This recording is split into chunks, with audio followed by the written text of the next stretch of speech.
Very good morning, everyone. It is a beautiful Thursday, December 4, year of our Lord 20 and 25.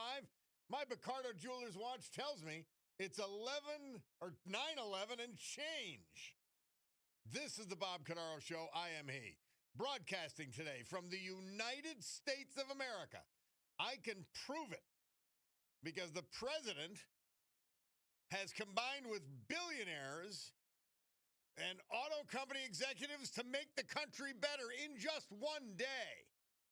It's also the place where the brave, like the veterans we salute today and every day, thanks to John Basiliga and Basiliga Hospitality. We lost them this year, but we celebrate them because they made us and kept us free.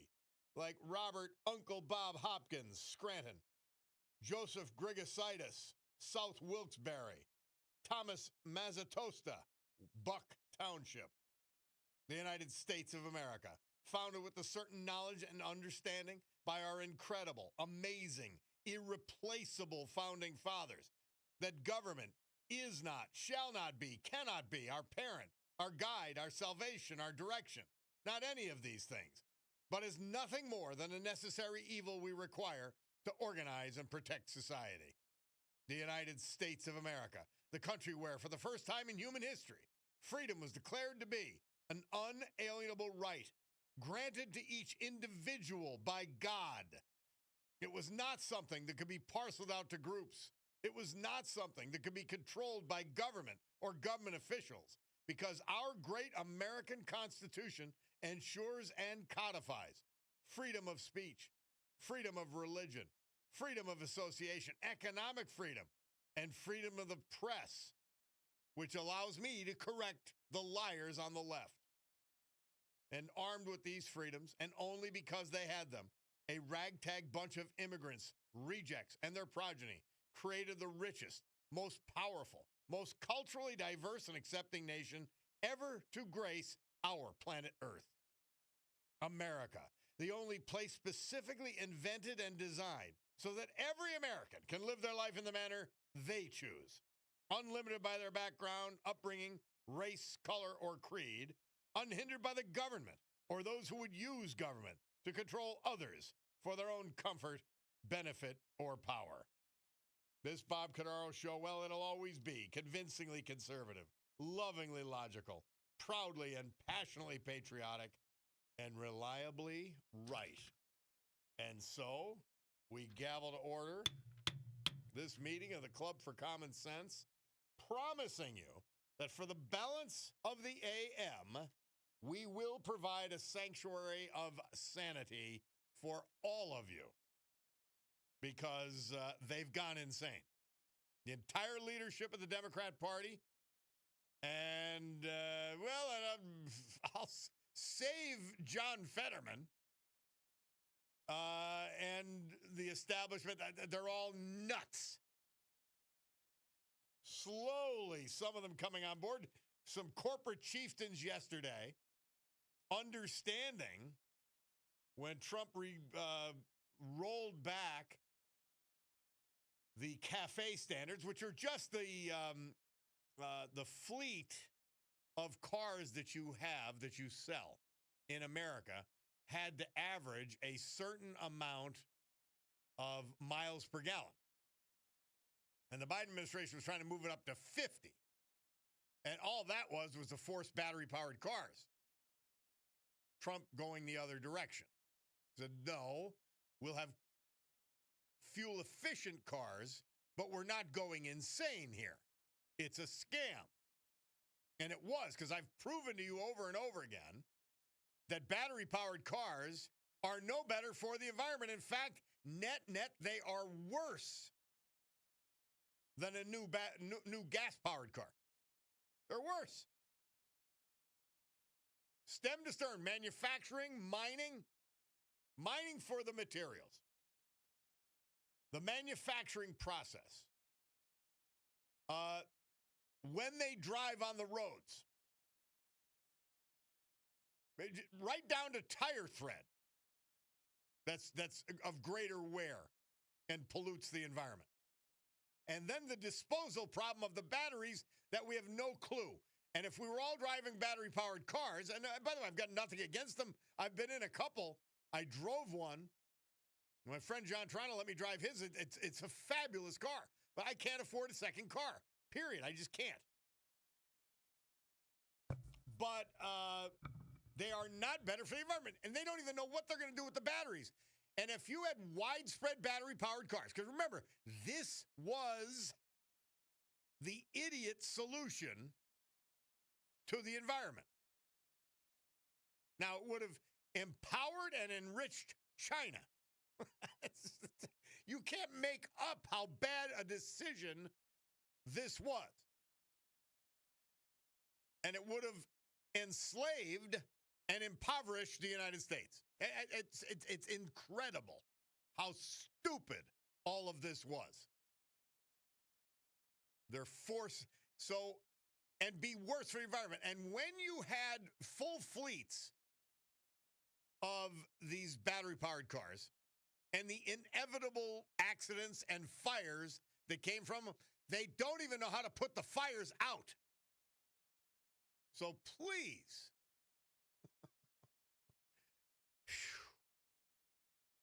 everything is becoming so much more obvious. And I'm going to tell you, this Trump account, I don't care if they name it after him. It's fine by me. What's the difference? It is awesome. And Michael Dell, I don't know. I always liked him. Started his personal computer company with $1,000 in a dorm room. Started building computers for fellow students. They're now, it's a second iteration of the Dell Corp.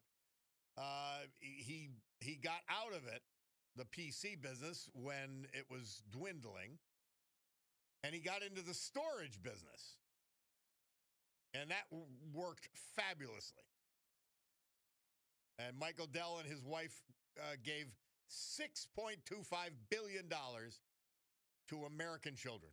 And this is all under Trump. All under Trump. By the way, I got sent, and Mark Payne posted it in the on Facebook, our candidate for Scranton City Council. And it showed the contributors to Mayor Paige Gebhardt Cognetti's mayoral campaign that were involved with Fidelity Bank. It's the building she's trying to buy that we don't need. And they were substantial. And my first reaction is, well, Mayor Cognetti, she broke down and got rid of the old boy network, as she says, and then created her very own old boy network. What a phony. As Bugs Bunny would say, what a maroon. Now, another funny thing, when you talk about these hypocrites, and she's classic. Geisinger is planning a 5-story building near the old CMC. Now, if you remember, the mayor wanted that expansion. And said, yeah, well, she had nothing to do with it, but she was okay with the expansion. Some of the neighbors complained, and I get it. They're not wrong. This is going to crowd our neighborhood. It's going to do this. It's going to do that, and I get it. It's a cute little neighborhood over there, especially behind the hospital towards the Scranton Expressway. Colfax, all that. But anyway, she was for it before she was against it. She went against it, and as soon as she got elected, she was for the expansion again. Unbelievable. I would love to know how those people got. What a phony. Oh, Lord. And we've got electric cars in Scranton and bike lanes coming. It's unbelievable. Unreal. Now, there was a point I was talking about yesterday. By the way, they're going to I hope they don't interrupt the program because, I mean, these press conferences for arrests are just useless. But the pipe bomb person from, what was it, a day or two before the January 6th riots? Now, I was actually very proud of Nancy on the morning show. She used the word riots instead of insurrection. Thank God. Accuracy has some value. But anyway, hopefully we don't get interrupted for that. We'll see. We're the news station. We got to do these things. Now, I made a couple of notes to myself. I watch the news. It sounds boring. It's not as boring as it is. But I watch all the cable channels. Now, I admit to you, I have to rely on Fox the most because they're the only ones that cover all the news. Like, for example, the national TV networks, I did not find, I could have missed it, anything about the billion-dollar Minnesota fraud involving the Somalis. I hesitate to say Somali Americans because I don't even know that they are American. We'll see. 70 some odd people arrested already. But like, you can't find stories. And some of you think that, well, Fox is slanted. Well, their opinion shows are opinion shows. Their news is not slanted. I'm telling you, I watch it. And most of the bias, well, not most, half of the bias on places like CNN and MSNBC, ABC, CBS, PBS, NBC, all that, most of the bias is what they omit for coverage. And Fox doesn't omit anything, so it's the safest thing for me to watch.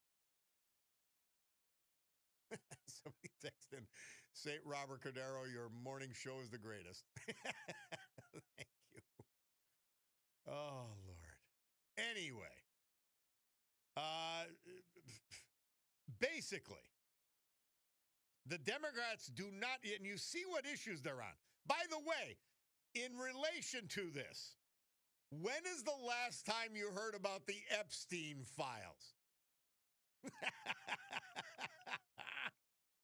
When's the last time you heard about the Epstein files? When's the last time you heard a Democrat talk about the Epstein files? They just go on to the next phony issue.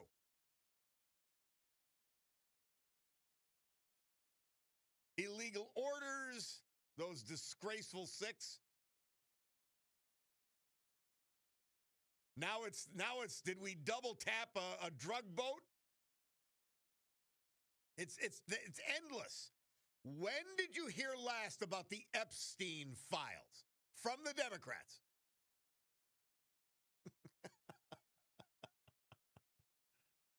Somebody helpfully texted, none of the networks said anything about the fraud. ABC covered that Trump is after the poor Somalis, but didn't mention the fraud. He's just racist. Yeah. God almighty. It's unbelievable. It's really incredible. And now, when I say to normal people who don't pay close attention that the Democrat Party policy positions and the vast majority of Democrat elected officials are wrong about everything, they're saying, that's not, come on. But then I'll go, if they have the time, I'll go through every policy. Now, they mostly won't listen, frankly. Even though they're agreeing with me on each and every point, each and every policy. Wow, that's crazy. That's nuts. Oh, my God. The Oprah board, what? It's nuts. But the Democrats do not want interdiction of narco-terrorists. And here's one of the reasons why people are missing it. It's because all of these narco states and their failures for their people, it stems from failed socialist policies. I want you to be alert to this. I'm going to tell you, this is the first show in the country that picked up why the government was shut down. And it was shut down because they wanted to cover up the failure of Obamacare and the $400 billion they'd have to give the insurance companies to prop it up. That's why it was shut down. Oh, yeah, they wanted money for illegals and all that. I understand that. The main reason was to avoid admitting that Obamacare had failed. Now, the main reason they do not want these narco-terrorists blown up in the sea is because you trace all of it back to failed narco states and socialist policies that failed the people of those countries. And then I thought about it, and I go, Democrats are pro-criminal, pro-drug lord, pro-government fraudsters, pro-illegal immigrants, pro-communism. Wow. One of the trolls went over the over 1,000 Epstein victims don't think it's made up. Who said it's made up? Like, stop being stupid. I guess you can't help it. I'm sorry. That's idiotic. You say something I didn't say, and this classic left-wing stupidity. Say something the other side didn't say, and then argue from there because you know you're wrong. The Democrat Party hasn't mentioned the Epstein files in weeks. And that was their sine qua non. Have you heard it? Really? Unreal. All right, we'll take a break. Bob Cordaro, WILK, went way over, but I have the right to a lather now and then. We'll take this break and be back.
Our Veterans Tribute this hour and every hour, this day and every day, brought to you by a true friend of the vets, John Basiliga. Featuring today, Basiliga Hospitality, because, hey, it's the weekend. 3 amazing, and I mean amazing, bar restaurants.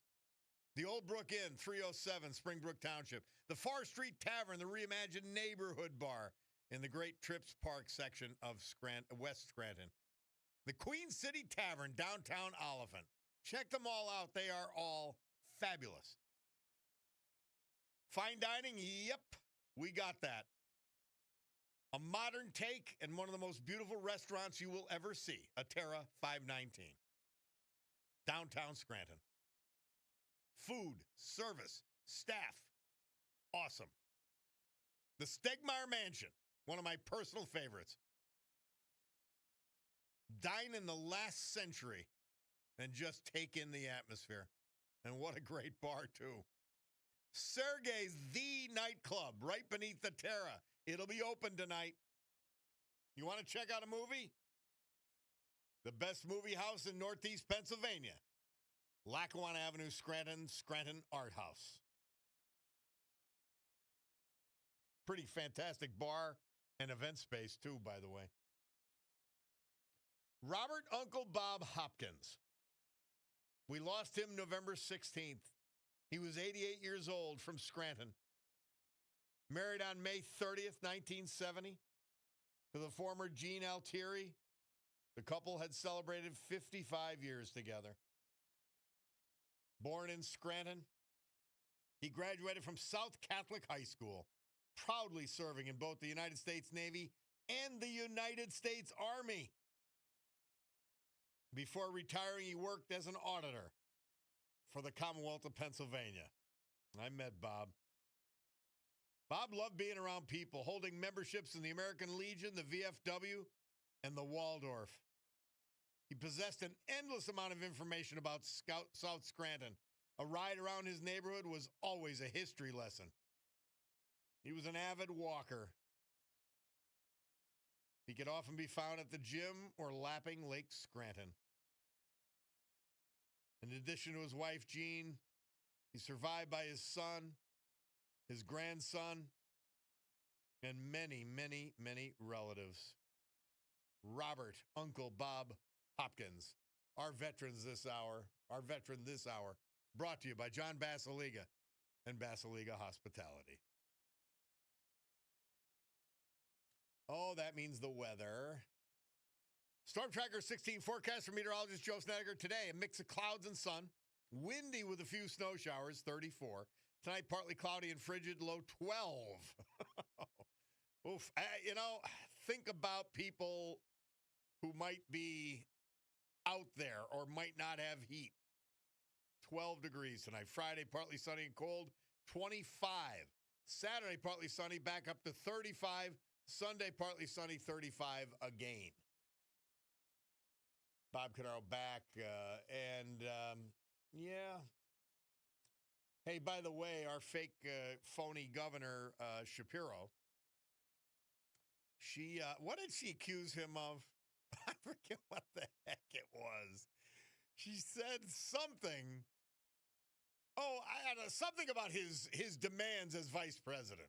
Like, that he was worried about the trappings of office and all this other stuff. Now, I mean, would she make it up whole cloth? We know she's a liar. We know she's a phony.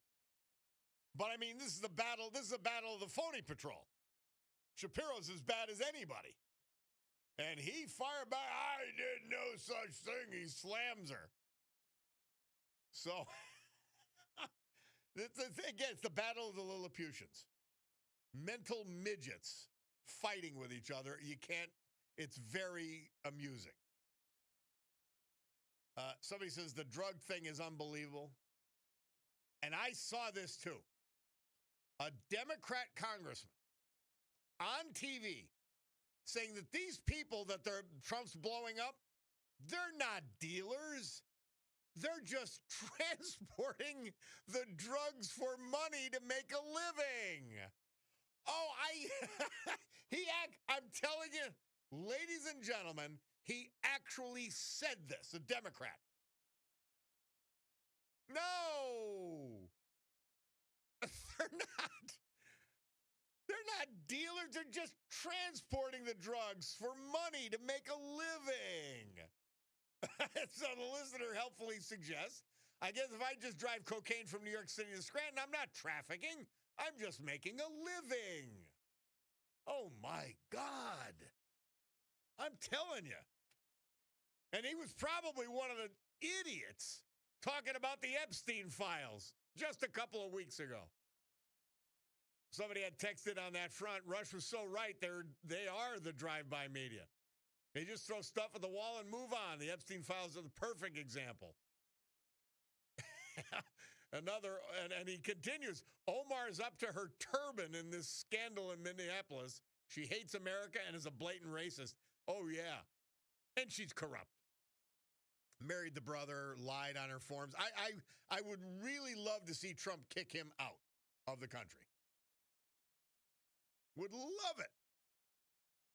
Let's have that fight. She doesn't deserve to be here. Somebody text this in. Morning, Bob, in case Murph doesn't have it, because he doesn't. Fred Duckman is a music historian himself. Frank Zappa died this day in 1993. I love him. Bulldog, look up Dancing Fool by Frank Zappa. We got to play Zappa, okay? Oh, he has it. Oh, he does. Oh, okay, Duckman. He's got it. He's got it. We'll play Dancing Fool by Zappa. I love Zappa. Anyway, guys, these people are crazy.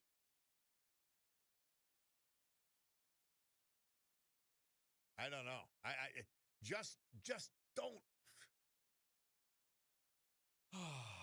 Wendy from Taylor says, go to Rob O'Donnell's Facebook page and play the Biden clip from 1989. I saw it.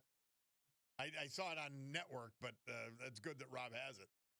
It's I'm just not a social media guy. He's great at it.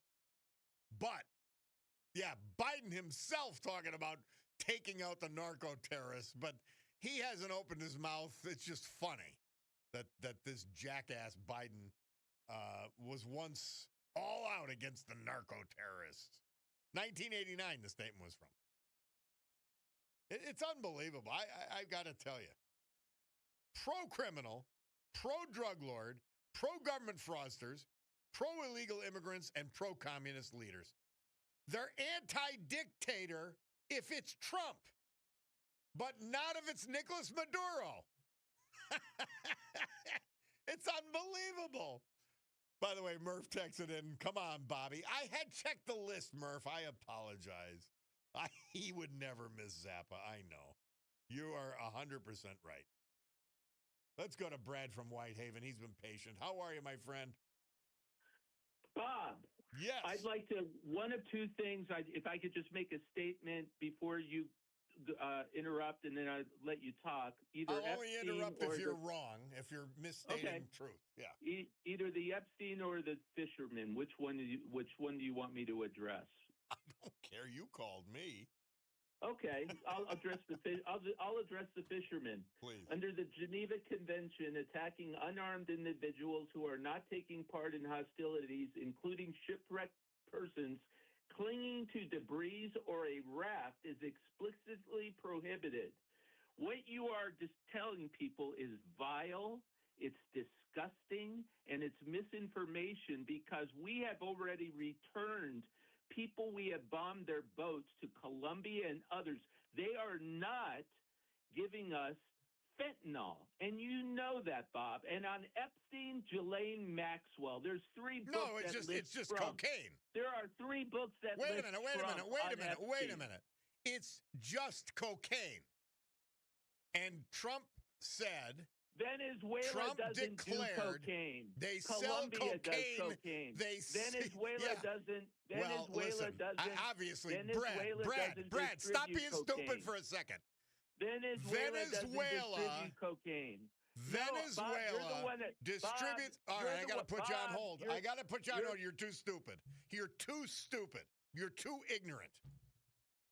Venezuela is one of the largest traffickers and distributors of cocaine in the world. And if you don't know that, you're stupid. So Brad, that means, and he hung up. He can't stand under, he can't listen to the truth. Colombia is one of the largest manufacturers of cocaine. Venezuela is one of the largest distributors of cocaine. And anyone, as Brad just attempted to deny it, who tries to, and Brad, call back about the Epstein files so we could shoot down your stupidity then also. I don't know, I'm not getting it. Why would you state something so absurd, calling these people that are getting blown out of the water fishermen, number one? Number two, they are certainly armed. So there goes your Geneva Convention, which is not even triggered because they're not combatants. They are terrorists. There's a very different, they're not lawful combatants. The Geneva Convention does not apply, Brad. God, he'll call in once in a while, and he insists on being so stupid. He insists on lying, again, because that's the only way he could win their arguments. The Geneva Convention is triggered in wartime. Terrorists are not lawful combatants. So you're trying to apply the Geneva Convention to narco-terrorists. It does not apply. Whatever Democrat left-wing talking point you found that from, check your sources. You're wrong. Number two, they are armed. That's a guarantee, 1,000%. Number three, Venezuela and the Maduro government are among, if not the largest distributors of cocaine and drugs. It's insane. And by the way, that's right. I'm happy you mentioned this because I had some of my notes. Mark Mayer texted in. ABC shatters Democrat double tap hoax. Now, ABC News. The narco traffickers climbed back into the vessel to recover the drugs. And that's why they struck second. And by the way, the admiral who was responsible and made that call will be on Capitol Hill testifying. That's going to get clarified. And even Brad might get it. And Brad, call me back about the Epstein files if you would like. And I actually love how wrong you are. I enjoy it. That's right. As someone texted in, fishermen. That's the new Maryland dad. Yeah, because fishermen, and I mean Trump said it, fishermen they always go in international waters with 5-engine cigarette boats. I know, that's what you fish with. Wow. We'll be back.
This date, 1956.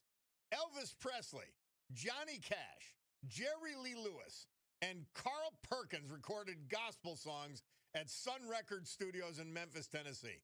Murph says it was taped and released 25 years later as the $1 Million Quartet. Down by the Riverside, the song Murph chose. Wow. That's classic.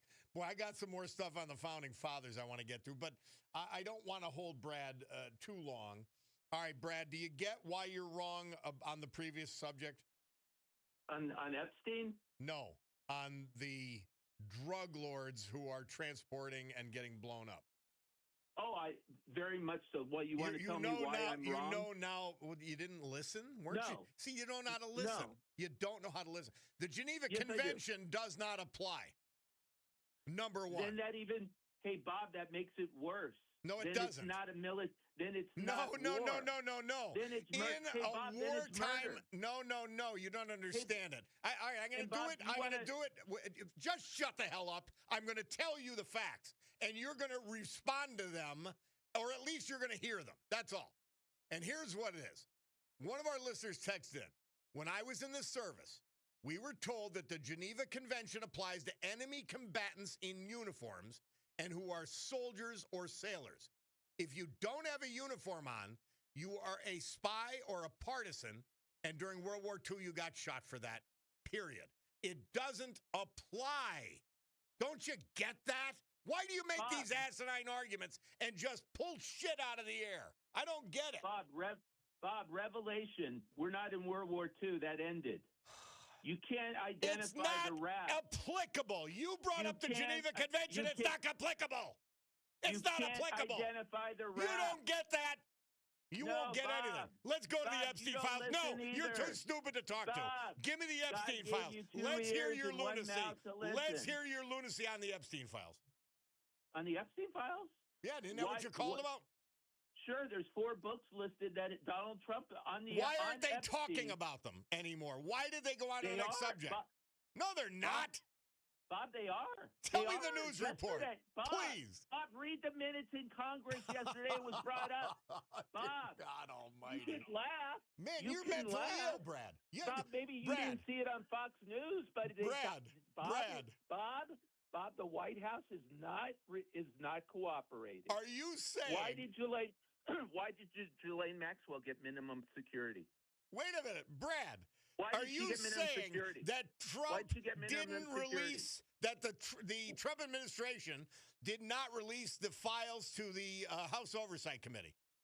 No, they did not. Not those files. Oh, no, they have not. God You know that. Almighty. No, Bob, man, you know that. Man, you got a problem, man. Hey, Bob, saying something firmly and loud doesn't make it true. I wish that Whitehaven's facility was still open. You could just check right in. Bob, what's the cost of selling your soul? Brad, let me ask this question. Why didn't the Biden administration release the Epstein files? Why did Ghislaine Maxwell minimum security? Why didn't the Biden administration release the Epstein files?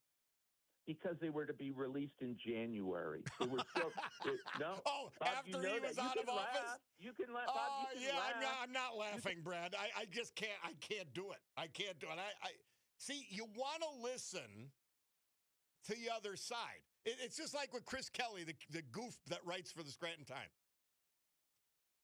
When I said, all right, he's mentally ill. He's got problems. He doesn't understand fact, truth, and reality. And then when Brad is inoffensive, he's just stupid. And he wants to be stupid. He's inoffensive, though. I'd put him on any time he calls. But I had an open invitation for Chris Kelly to come on this show. Then, when he compared Antifa, the sick, masked protesters and insurrectionists, to our World War II veterans who stormed Omaha Beach, I said, invitation withdrawn. Because you're mentally ill and you are evil. Now, Brad, you're still welcome. You're just stupid. We'll take a break and be back because my Picardo watch tells me It's 10:02. Time for the news.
to adult.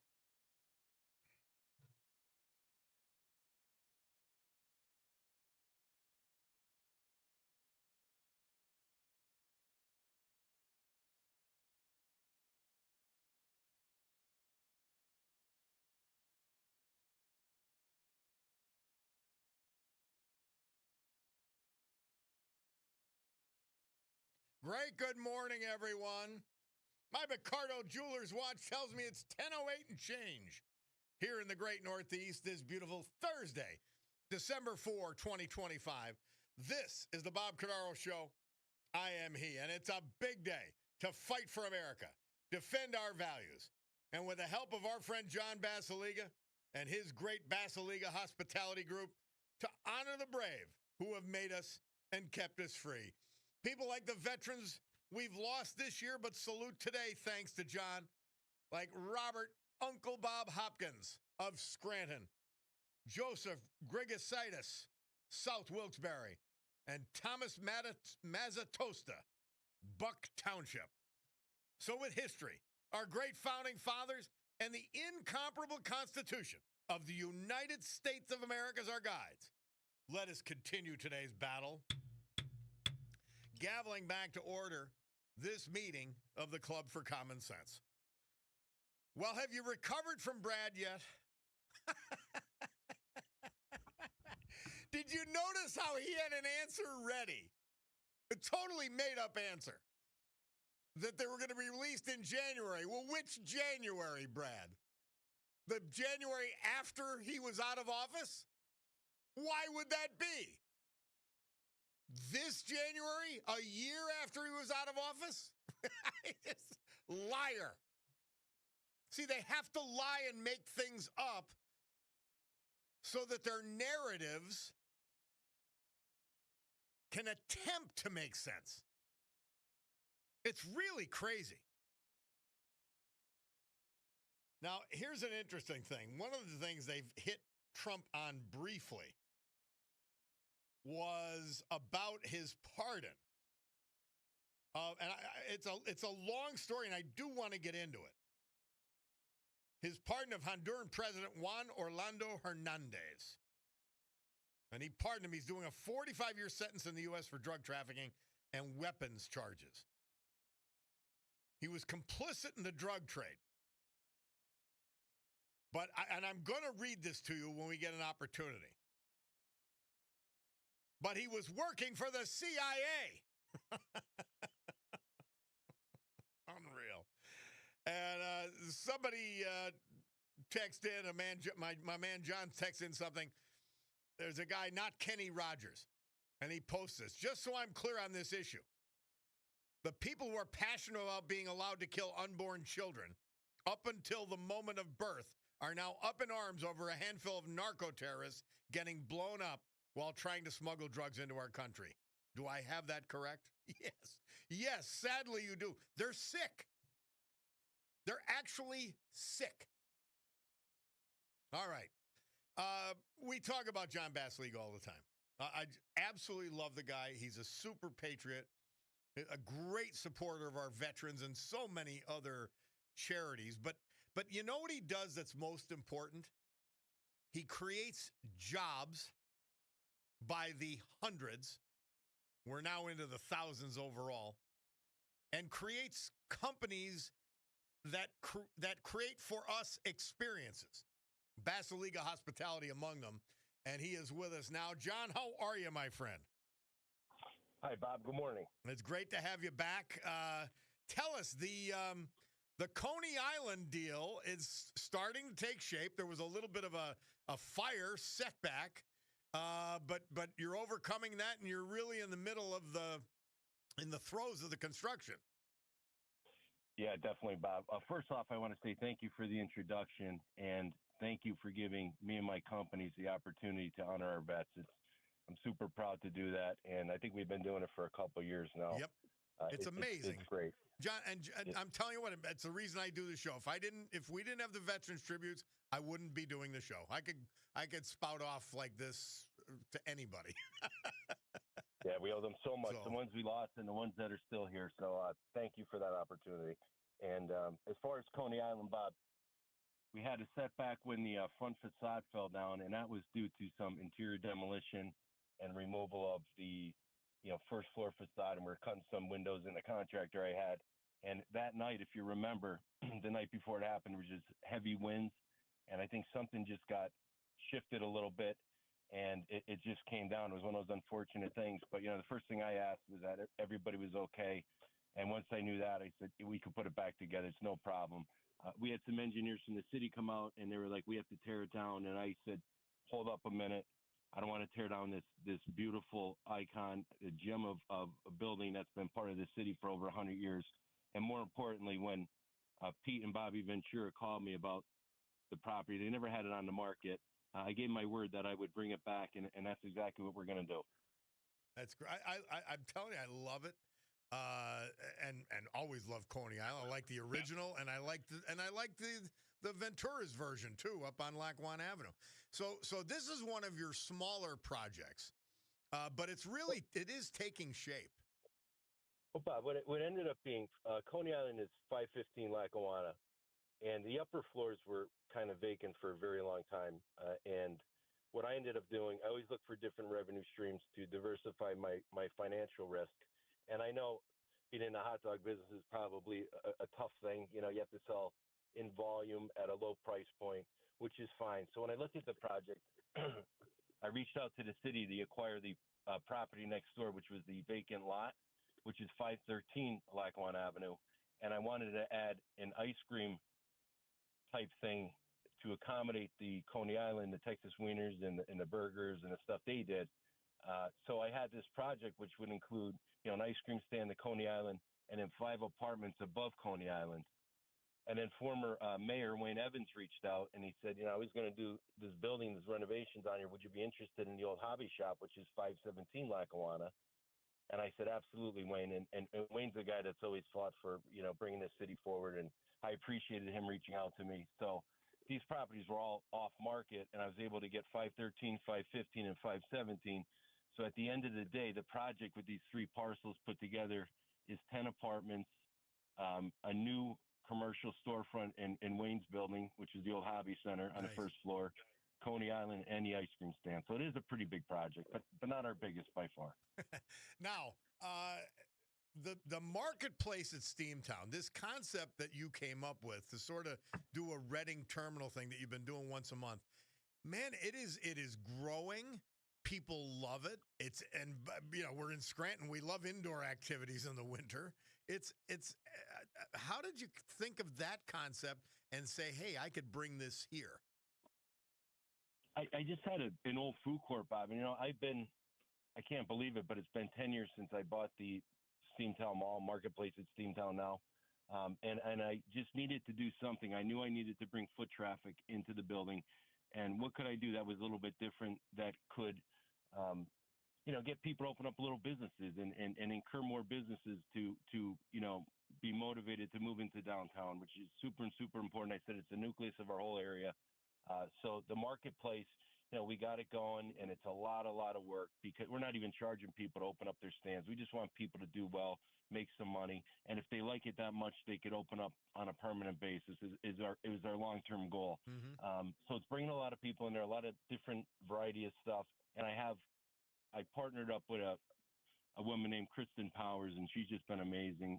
She had the holiday market for a lot of years in Scranton, and she's great. She knows all the vendors. She sets it up. She should get a lot of the credit there. I have the space, but she's doing a great job, and it shows. It's picking up steam again. We went through a lot of hard times with the COVID thing and all other times of stuff, and I just never gave up on it. So it's doing better than ever right now, and and never giving up on things, Bob, is super important. Even Coney Island and a lot of other things, because our younger generations are watching what we do, and we need to inspire them to never give up. And if you want something good, work hard for it. John Basiliga is our guest, developer through all Northeast Pennsylvania, Scranton in particular. Talking on that same subject, you bought the mall. It was just basically empty other than Boscov's. And you said, you know what? You're one of the first people in the country to say these malls, which are a thing of the past, are also great real estate. And now you've got great medical facilities, dental facilities, the aquarium, things that nobody thought of in that location. Yeah, and Bob, a bit out of survival. I had a building, and people always say, "Why don't you bring stores back?" And believe me, I've called probably a few 100,000 stores and trying to get people in there, but there wasn't an interest. And Steamtown was built originally as a dual anchor mall, having a third anchor even for a while, which was the Globe store, which the connection to the mall was over the bridge where I put Crunch Fitness. But having those dual anchors, Montgomery Ward and Boscov's, and the foot traffic between the two big anchors would activate all those inline tenants between the two anchors. Yeah. But once Montgomery Ward, which was Bonton, and then that closed up, there was no longer that cross traffic. So those inlines in their lease had kickouts, and they also, suffered with business. So for years and years of people leaving the mall, it had a really bad stigma. And I wanted to remove that stigma with the name change and make it more open to a marketplace. So whether there's stores or aquariums or gyms or medical, there's hundreds and hundreds of jobs coming out of that building. Our gym's doing great. Our movie theater's doing great. And everybody in the mall that I talk to is doing really well. So I'm proud of it. And imagine that building empty right now. And imagine that street dark at night right now. I can. Because prior to the mall it was, and it was headed in that direction before you bought it. So, yeah, I can imagine. And in fact, I was driving down Lackawanna Avenue, ladies and gentlemen, and I'm looking at, on Lackawanna Avenue, to my right was the Coney Island project. To my left was the mall. Then I drove underneath Crunch Fitness Center. Then I saw the old Southern Union building, which John owns. And then I saw the theater, the Scranton Art House. And I said, John, each one of these businesses would give, any one of them would give a business person massive headaches, and you have all of them going at once. There's only one way to explain that, Bob. I get my peace from God, and I always said there's calmness between my eyes. And, if you're in a tough spot or you don't really know what to do, you just kind of surrender yourself to God's will and let him take the wheel for you. And I was always one that did that, and it helps me every day of my life. And first thing in the morning, I say a little prayer and I get through the day. So it's great. And well, John, God's a pretty good driver, obviously. Well, he's the best, for sure. He's the only one I trust. We go back to this, again, one of my favorite places, because in reference to the difficulties, you said we just keep plowing ahead.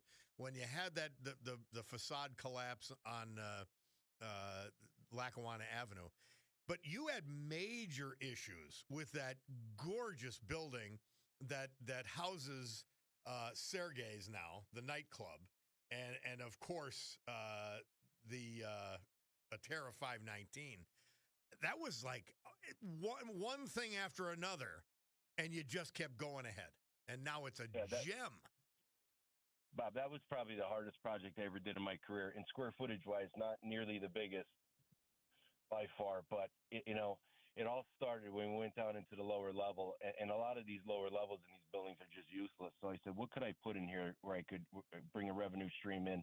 And I said, some sort of nightclub or live entertainment, which the city was kind of void of at the time. So we started laying out the plumbing and things, the underslab plumbing. We cut the floor. And usually when you cut a concrete floor and you would find, gravel, modified dirt or something underneath it. But what we found was about a 3-foot void under the floor. So I later learned the whole courthouse square area was built on a swamp, yes, like a peat moss swamp. And what happened over the years is once the concrete was poured, obviously there was dirt underneath it when it was poured. It just kept settling over the years. And we had to rip that all out. And it was even underneath the footings in some of that. So we had to create all new footings inside, and we put grade beams in, and we put a structural floor in case it ever happened again. The floor could sustain itself even with a void underneath it. And then we had on the left side, the brick veneer was pulled off the building because of water getting into the roof parapet walls, and it rotted out the brick ties. And then the side over backyard ale house, the stucco was coming loose again. It was about 8 inches pulled away from the wall, and we had to take that all down. And But and then water leaks and the storm water coming in from the road was flooding the basement, and it's dry, it's done. John, you're giving me a my headache guys thinking would tell about me. this. Yeah, it was a tough one, Bob. I remember some of my guys told me, I said, "What do you want to do here?" I said, "Just keep going." I said, "We have to get through it." I said, "If we're halfway through hell, you have to keep going, right?" I think Churchill said that, but so we did. Oh, and I'm telling you, it's well, I brag about them, as you know, every day. All of your places in Basiliga Hospitality. That's Sergei's. It is the nightclub. It is the nightclub in Northeast Pennsylvania. I've never seen anything like it, and I've been to some great places, but nothing as nice, as packed, as fun as Sergei's. And it's amazing. It's an amazing facility. The whole thing. The apartments above are awesome. We have, I think it's 16 apartments up, 16 or 12, Bob. Again, it's been a couple projects past that now. I think it's actually 12. They're all rented. Sergei's is doing great. Atera's doing great. Everything's good. We keep picking up, but I think my father would be proud. I named Sergei's, of course, after him. He was a music professor at Columbia, and he played on Broadway, and he won, the United States the best accordion player. And it was just, he was always into music. We were little kids. I have 4 sisters. We all had piano lessons, and we all played instruments, and it teaches discipline and all that other stuff. And I think my father would be proud to have something like that, especially with his name on it, and done to the level that it's done, because that was always his way, class and honor. And John, so. I think he would love the accordion sign just as much as anything. It's a gorgeous. If he was here today, we'd get him to play, maybe. But and by the way, you added the greenery and new lighting, even more lighting, to the facade, to the front of the restaurant and Sergei's. It's really something. It's a gorgeous building. It really stands out. Well, what I did, Bob, I did like a clean palette, like all white, and I knew I was going to add all that stuff later on, and there'll be more added to it. But it's a different looking building downtown. I always like signage. I like lights. I think a city needs to be bright, not dull. And Sergei's has all of that. And at the end of the day, the lesson here is, if you want something good, we all live here. Whether you like it or not, we live here. We ought to do as good as we could for our area to bring it forward. And that's what I want to do. And I want younger kids always come up to me, even the kids sometimes that later on at Sergei's, and, they're just, taken aback by what we did, and they're inspired by it. And they're like, I want to do what you're doing. Isn't that great? Yeah. They don't want to leave. They want to stay here. They want to do good. It's just, I'm proud to be a part of that. So amazing. And that mural at Steamtown, I know we talked about that too. That's a great message. Absolutely love it. Well, John Basiliga, thank you for on behalf of our veterans and our veterans tribute.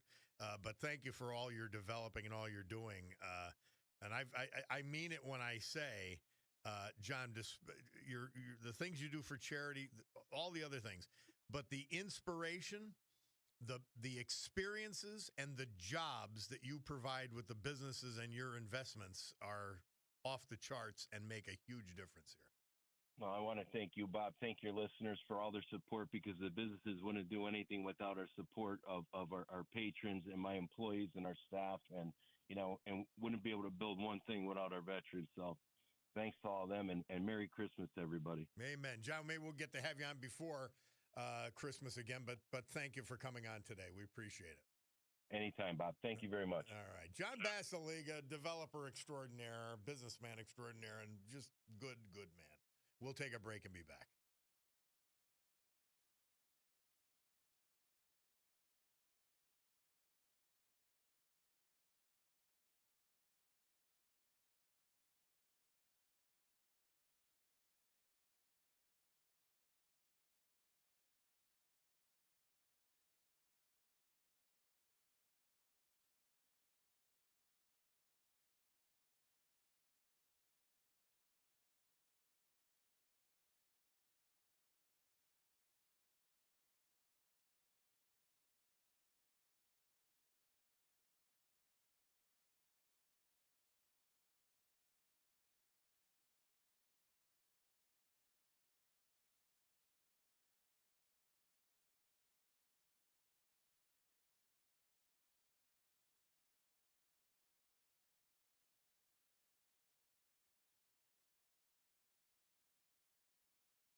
Our Veterans Tribute this hour and every hour, this day and every day. Brought to you by our previous guest, our friend John Basiliga. Featuring today, because it's Thursday already, I can't believe it, Basiliga Hospitality Group. 3 really stellar bar restaurants. The Old Brook Inn, 307 Springbrook Township. The Far Street Tavern in the Great Trips Park section of West Scranton. The Queen City Tavern, downtown Oliphant. Fine dining, we talked about that. Atera 519. Just walk in. It's spectacular. You will love it. And the Stegmeyer Mansion in downtown Wilkes-Barre. Dine back in another era. Sergei's the nightclub. Look it.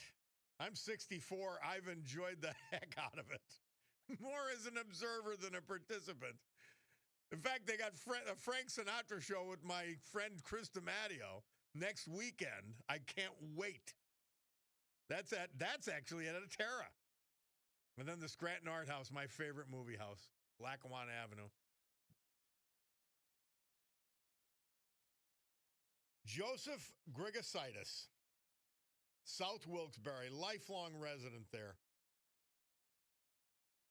We lost him on September 15th. He was born in Wilkes-Barre, attended Myers High School. He was a proud member of the United States Coast Guard and often talked about celebrating his 19th birthday on the U.S. Coast Guard cutter East Wind in Greenland. How about that experience? Joe was employed as a laborer by Muskin Pools in Wilkes-Barre for well over 25 years before retiring. He was a lifelong member of the American Legion Post 815, Wilkes-Barre Township, where you would find him weekly on Wednesday and Sunday nights, talking with friends and acquaintances over old times. Joe was a hunter in his early years, small game and deer. He enjoyed his trips to Montana's Big Sky country.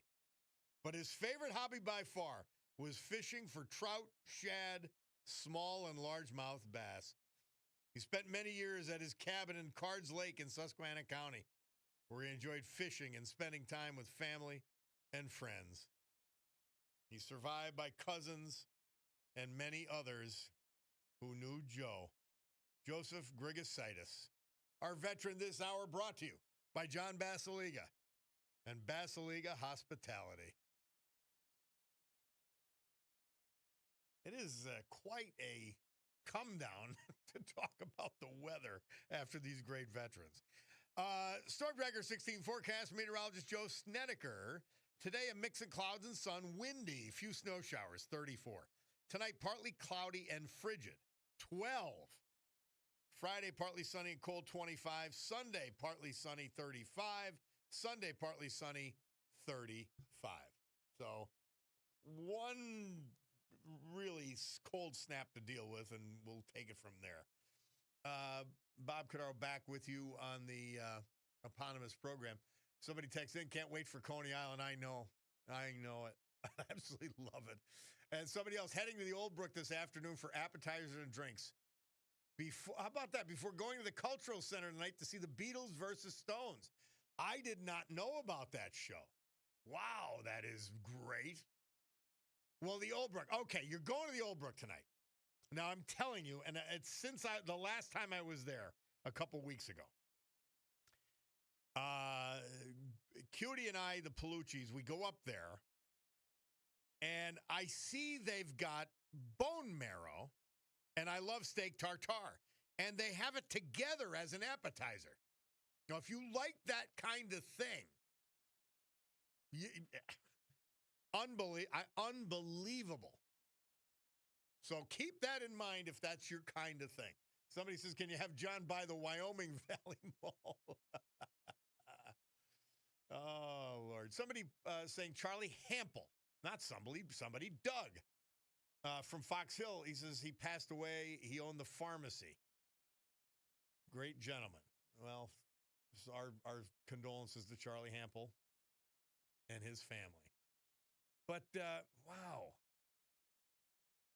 Somebody says, wow, poor Brad. It's amazing. Facts just bounce off this armor around him. He's sort of like the boy in the plastic bubble. Yeah, Biden was going to release the Epstein files in January. He was president until 20 of January. Yeah, I mean, come on. Which January? He was going to release the Epstein files the January after he left office. This is the insanity we're dealing with. Now, it's not Chris Kelly evil insanity. It's just Brad insanity. And we can deal with that. And we're more than welcome to, you could call again, Brad. More than happy. But he asked, can I make a statement? And I say this in all candor to people calling in. You can't lie on the show. I'm just not going to let you. We don't have time. I've got 3 hours, but there's not enough time. Somebody texted in, "Hi, Bob. Tell Brad that the drug boats were actually the Gordon fishermen working for Mrs. Paul. They were just off course a little bit." That's Fred Duckman. Oh, Lord. I'm telling you, it's crazy. It's really crazy. I'm not... Somebody says, please don't take a call from Brad again. I will. I'm sorry. They say, I know people like that exist. I just can't listen to them. I'm 40 feet in the air in a bucket truck and in a lather now, says the electrician. Well, be careful up there. Don't let Brad get you. See, this is why I get in a lather, so you don't have to. Okay. Cabinet guy. So Brad is saying there's a second Epstein file, a real one and a fake one. I mean, indecipherable gibberish. Oh, Lord. I don't know. Somebody text in something. I'm trying to find an old text. Man, I'm not going to say it. Yeah, Slick said, geez, I can't believe they didn't see their fishing poles. The fishermen. That's what Brad called them. The fishermen. Like, why? But, see, that's where I go from. That's where I come from. Somebody's, yeah, the fishermen were on their way to altar boy practice. Listen, I don't get it. Why? See, that's what I'm stuck on. I know you're lying to me. And I'll watch like Hakeem Jeffries, or I'll watch Chuck Schumer, or Nancy Pelosi, or one of the squad members. Now, some of them I know why they lie. Well, they get their job and their power and everything out of it. But couldn't you just live in the world of reality at something? Couldn't you? Like, just, okay, let me deal in reality. Just once in a while.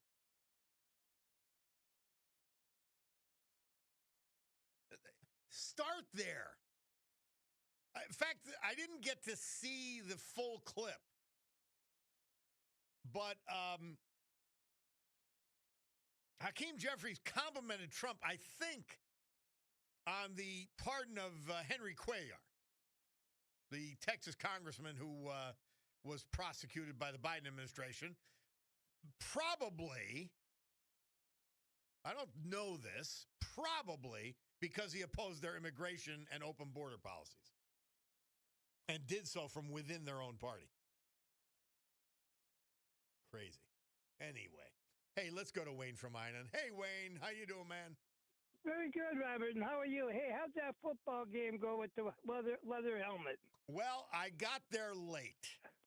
By the way, it's a planned thing. I planned to get there late, but I got there at about 11:17. I mistimed, and now remember, last year I didn't have Chauncey to take care of, and let out and all that other stuff. So he cost me maybe 7 to 10 minutes, And by the time I got there, they were already drinking beer. Oh, no. But no, see, what was the score? The old guys won. The old guys won. Because we could cheat, see? That was always the rule. Once you're over 30, you could cheat. And so we cheat and we win. Well, we're teaching the young guys life lessons. Yeah, there you go. Here's there how you life go. actually is. Yeah, how life really is. How true reality is. And by the way, Wayne, I played it on Monday right at 9:05. Right. One of the guys, this Miller Holmes, he went to AI. There's an application. He wrote these lyrics about the song, about the game. It's been going since 1970. And, wow. And they turned it into AI turned it into a really, really good country song. Oh, cool. Oh, it's hilarious. Yeah. That sounds interesting. Yeah. Well, here's my comment on this boat thing with Trump and killing the two people that supposedly survived it or whatever. My comment is it's international waters, okay? You let these two guys go, okay? You got to take them back to the country where they belong. Mm-hmm. Okay, you can't prosecute them here in the United States because it's international waters. Number two is, why do they get a second chance? Okay, they're only going to go back and bring another boat back. Exactly. Okay? Exactly. I know when I was in Vietnam, nobody offered me a second chance, and they're coming charging at you with full bayonets and everything. Nobody's saying, okay, you got a second chance here, or the 58,000 around the Granite Wall. Yeah. They never got a second chance. Yep. So, I mean, I don't get it. I really don't get it. Where is this country going? Wayne, That's my comment. Why do these people? I'm not getting it. Because there's a why to it. Why are you attacking this? Now, these are the one guy actually said, "Look, the congressman. I'm watching this, and my jaw dropped." He's saying they're not drug dealers. They're just transporting drugs so that they can make money to feed their families. I was like, are you kidding me? Yeah, you kidding me? Yeah, wow. Are you kidding me? They know what they're doing. That's what I'm saying. They know what they're doing. And they're getting paid probably handsomely for that from their own country. I mean, I'm sorry. It's bringing drugs into this country is killing people. Okay? I lost a daughter to drugs. Okay? And it's not... I have a hard time understanding any of this as people saying, why should we save anybody that's doing this? I don't get it. I don't get it. I really don't. You know, like I said, in the second chance thing, you got to be kidding me. You know, Vietnam was never a war, Bobby. It was a police action. It was never declared an actual war. Okay, this is a war on drugs, which is never declared as an actual war. Mm-hmm. So you got to look at it that way too.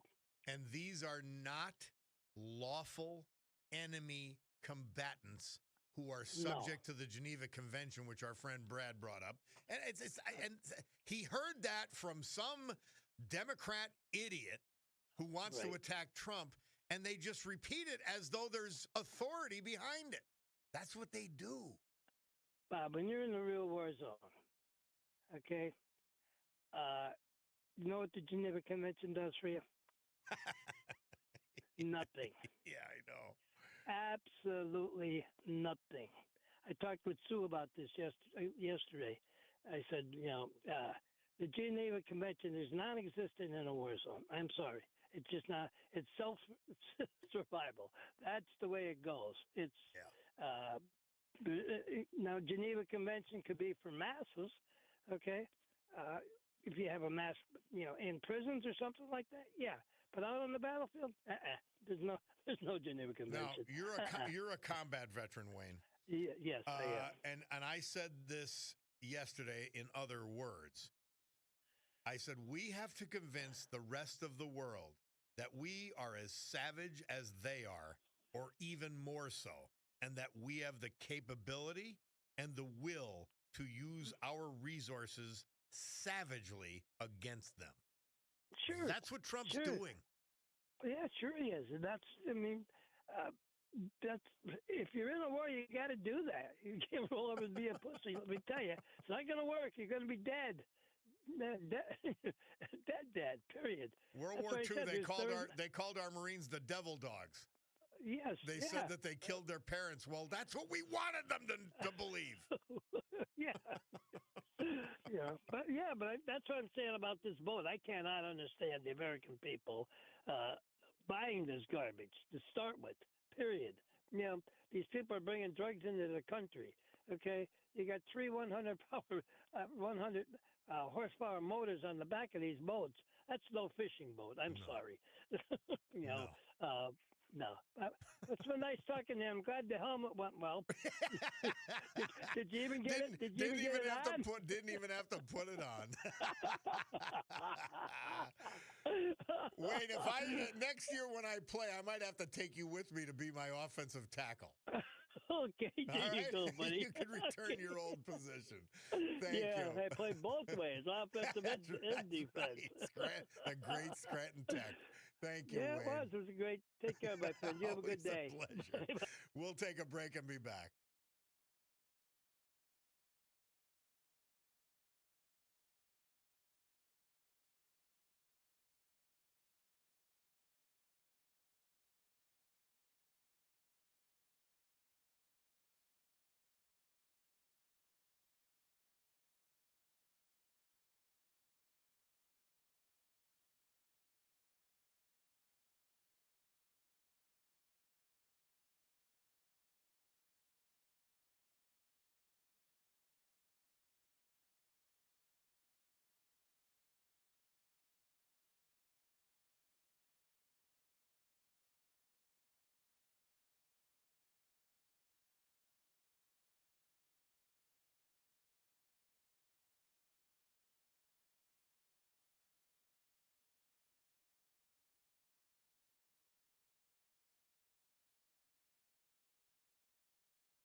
Dion.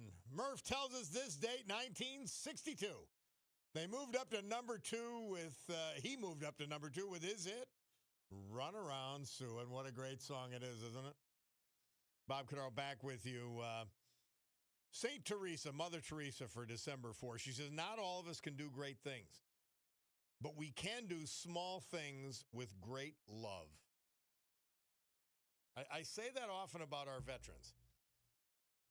They did the ordinary for so long and so well that it became extraordinary.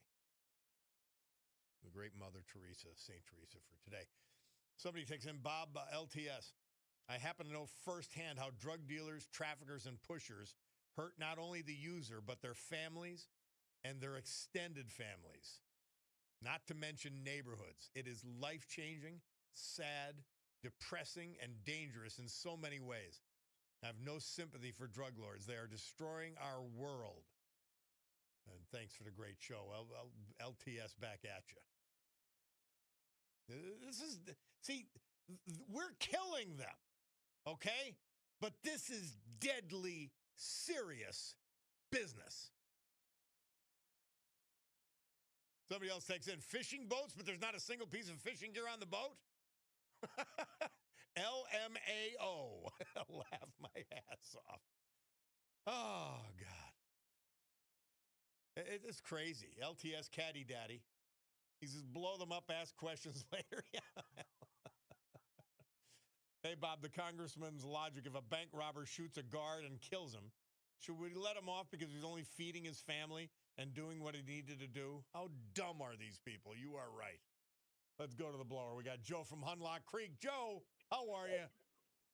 Good, Bob. How are you? Great, thanks. What you guys were speaking about earlier, the point, I know it was a movie, but if you recall the movie, and it was based on a true story with Tom Hanks, and he had to go after the one brother because the one was killed.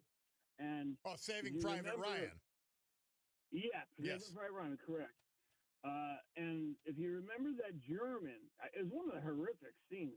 That he let go. I thought it was the worst. Right. Yes. Right. I remember he said he let him go, and then he had his, he covered his mouth and he's stabbing him. Yep. That was so horrific. To me, that was the worst scene. That's what they call a fatal mistake, Joe. Joe, that is such a great point. Why would you? Yeah, it's like being in a kickbox fight or boxing. I used to box years ago, and you got the guy down. It's like, you know what? Let me help him up. Let him hit me. Am I right? Yep. It just doesn't seem right. He's got to hit me at least. Yeah, give me a chance to put me down. I don't get it. I know. It's so ridiculous to anyone who's thinking straight. There is no difference in that analogy. Joe, tell me if you agree with this statement that I have written for myself to repeat. We have to convince the rest of the world that we are as savage as anyone, as savage as they are, and even more so. And that we have the capability and the will to use our resources savagely against them. I just heard that. I just dropped the deer up, and I was coming up, and I heard that statement by you, and I said, you said, you damn right. I said, that you hit the nail on the head. I agree 100%. Show the power you got. That's like going in there, Tyson going in there and using his toe or something. You know? Well, it's like he did in that fight with Jake Paul, using nothing. Yeah, exactly. So you have to show force. If you don't, you're not going to deter anybody. You're going to be pushed around just like a bully. If you knock a bully on his butt, guess what? He's not going to bother you anymore. I went to Hanover, and I came from Jersey, but once I proved myself, guess what? Everybody liked me, and then I went out for sports. But it was like until you prove yourself, you're going to be a punching bag. Yep. And that's what we are. We are punching bags. Not anymore. No, not anymore. This guy. I mean, I wish I could give this guy a hug every morning. I'm with you. I might slap him a couple times when he opens his mouth, but But I love him. I love him. He's definitely does better than he does worse. Well, we just have to remember, Joe, that the people who hate Trump and say he's a dictator love dictators all around the world. Just not in him. Not Trump. Yeah. And these people, you cannot argue with the. I don't care. I know Democrats. I don't even bother discussing because you can't argue with them. There's something wrong. They're missing a gene. Talk about cherry pie. They are. Yeah, I'm telling you. I know. A true Democrat. All right, you take care and keep up the good work. Nice Thank you, talking to Joe. Always a pleasure. Thank you. Hey, we've got to take a break because my Picardo Jewelers watch tells me it's 11:02 and change, and we got the Weekend Warrior coming up. We can't do without that. We'll take this break for the news and come back on the Club for Common Sense, otherwise known as the Bob Cordaro Show.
Great good morning, everyone. My Cordaro Jewelers watch tells me it's 11:09 here in the great Northeast. This beautiful Thursday, December 4, 2025. This is the Bob Cordaro Show. I am he, and it's a big day to fight for America, defend our values, and with the help of our friend John Basiliga and Basiliga Hospitality, to honor the brave who have made us and kept us free. People like Thomas Mazzatosta, Buck Township, formerly of Plains, Joseph Grigasitis, South Wilkes-Barre, and Robert Uncle Bob Hopkins, Scranton.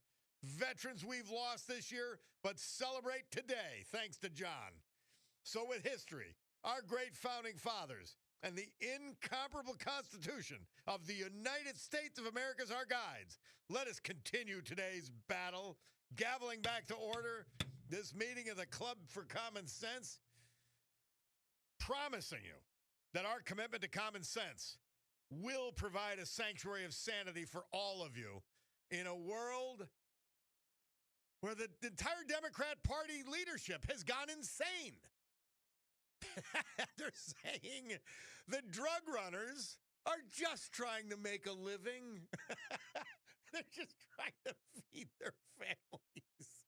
My God. Bob K texts in about the newscast. He goes, no kidding, Brian Hughes. The people getting subsidies overwhelmingly approve extending the subsidies. I know it. LTS back at you, Bob K. And all that is $400 billion. The Democrats want $400 billion to go to the insurance companies. It's not going to any people, by the way. It's going to the insurance companies to pretend that Obamacare hasn't failed. That's sort of real money. Gosh, yeah, the insanity is off the charts. Hey, it's Thursday. But do you know what that means?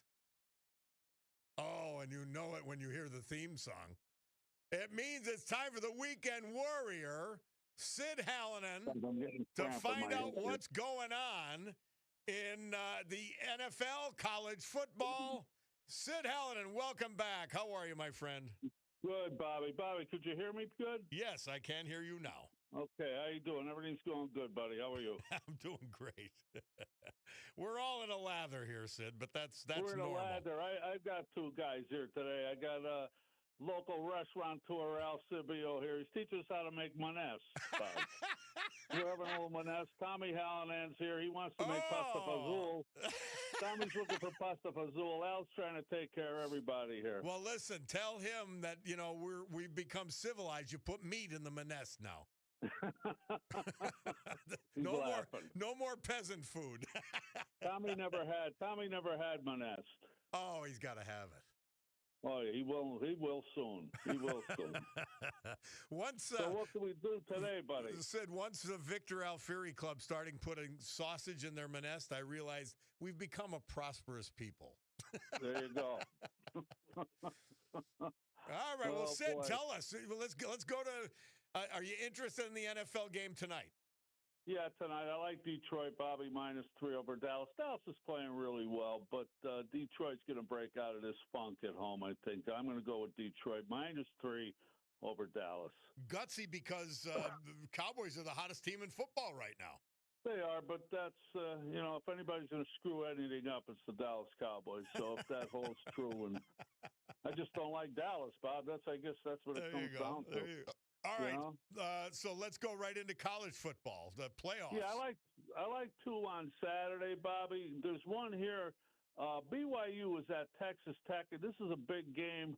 If BYU wins, this is going to put Notre Dame and Miami in jeopardy, especially Notre Dame through the playoffs. BYU's getting a generous 12.5 against Texas Tech. I'm going to take BYU with the points, and Tech should win, but I think it's going to be much closer than the 12.5 says. Neat. Okay. I like Virginia in the ACC title game, -3.5 against Duke. This could be the only circumstance where a conference champion don't get in. especially if Duke upsets them. Are they going to put a 7-5 team in the playoffs? That's going to be pretty interesting. Mm-hmm. And I like this is a tough one. I like Georgia -2 over Bama. Ooh. And does Bama get in with 3 losses? Probably, but it's going to be an interesting weekend on Sunday, depending on who wins and loses this on Saturday. All those selections made on Sunday. Who makes those selections? What is it? Some They panel have a by committee. the NCAA? Yeah. They have a committee of ex-coaches, athletic directors, college presidents. It's a group. I think there's like 16 people assembled. I think it's 16. We should get you on that, Bob. I'd have to be like Senator Corleone when in front of the Senate committee. I'd have to be able to consult with you. with Frankie Pantangeli. And I'd have you and Chet Parlavecchio and the Pie Man behind me, and I'd have to turn. Well, I'll tell you what, Chet is good.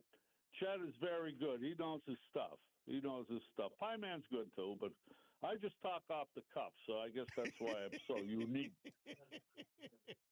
All right, well, Sid. Tommy Hell is a dark horse. Kennesaw State +2. -2 to against whoever they're playing. I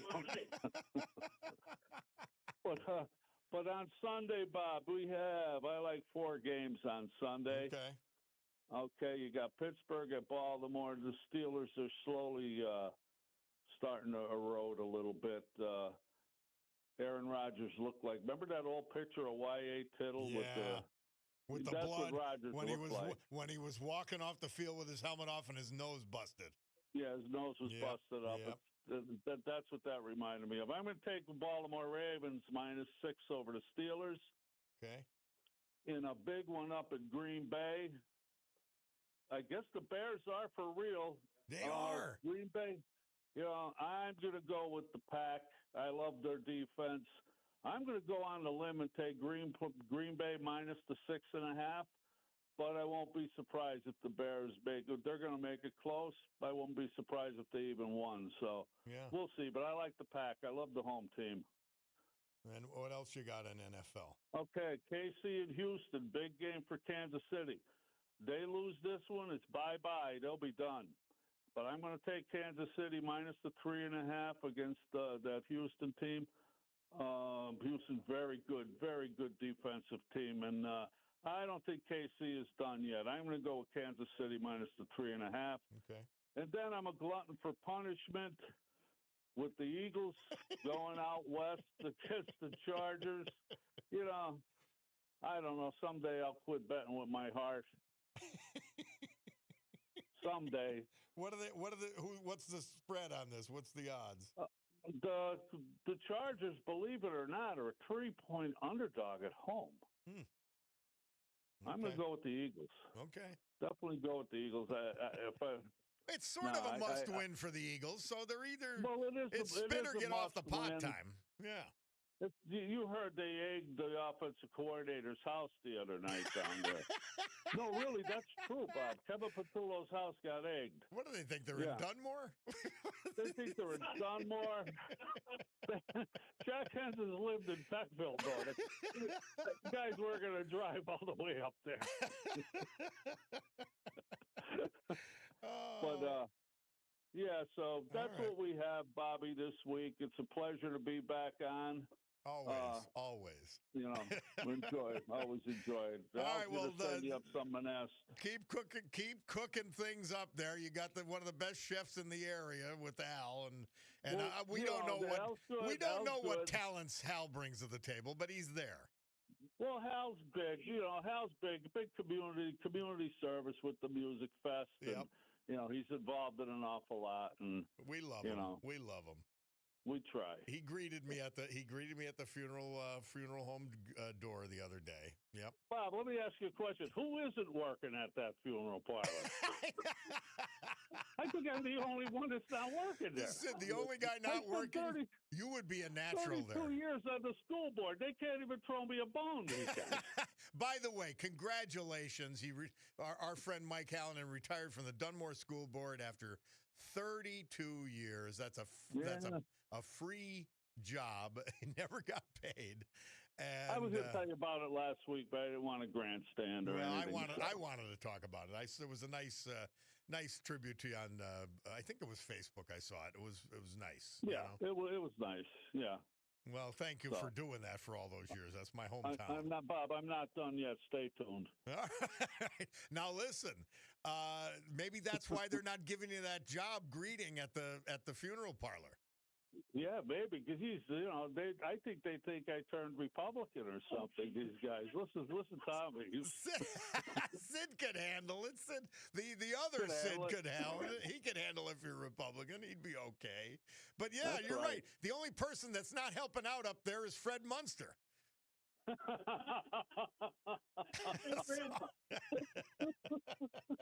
So I mean, yeah. But all right. Well, Sid, thank you very much. Yeah, always a pleasure. You, we got always your picks. We're ready for action this weekend now. We're ready to roll. All right, man. Thanks you. Thanks, Bob. Bye-bye. Bye. We'll take a break and be back. It's the Bob Cordaro Show.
The Birds. Murph tells us they had their second #1 hit with Turn, Turn, Turn. Bob Cordaro back with you on the eponymous program. And my man Mark in Hazelton texted in. He said, did you mention these birthdays? And my answer to him was, no, I did not. As Johnny Carter was saying, I did not know that. Pappy Boyington. You remember the Black Sheep Squadron, Robert Conrad, that show years ago? He was an American World War II fighter pilot ace, credited with many aerial victories. He led the famed Black Sheep Squadron in the South Pacific and earned the Medal of Honor. And then Crazy Horse, the famous Oglala Lakota leader, known for his role in the resistance against the U.S. expansion and particularly for the Battle of Bighorn. How about that? Or as Mel Allen would say, how about that? Gene Barrett's on the blower. He's calling in about what John Basiliga said. How are you, Gene? Good morning, Bobby. How you doing? Great. Yeah, just quickly, I was listening to the Basiliga segment, and certainly John Basiliga is the premier developer amongst others, but the top in my book as far as Scranton and northeastern Pennsylvania. But be that as it may, I have to reflect back, and maybe been around this thing too long, but well over 40 years ago, the idea that we had, I was OECD director and was Mayor McNulty. By the way, Gene, Jimmy McNulty, he had a bunch of you young guys, all quality. Yeah. You came back from out of town. Yeah. I mean, it's just really quality people in his administration. Oh. Yeah. But what we wanted to do was we wanted to take the south side, 200, 300, and 400 blocks of Lackawanna Avenue, and create a Reading terminal. All right. How about that? And you remember there used to be busloads of people in northeastern Pennsylvania that used to go down to Reading. All right. Yep. So we want to interconnect all those buildings and create that Reading terminal.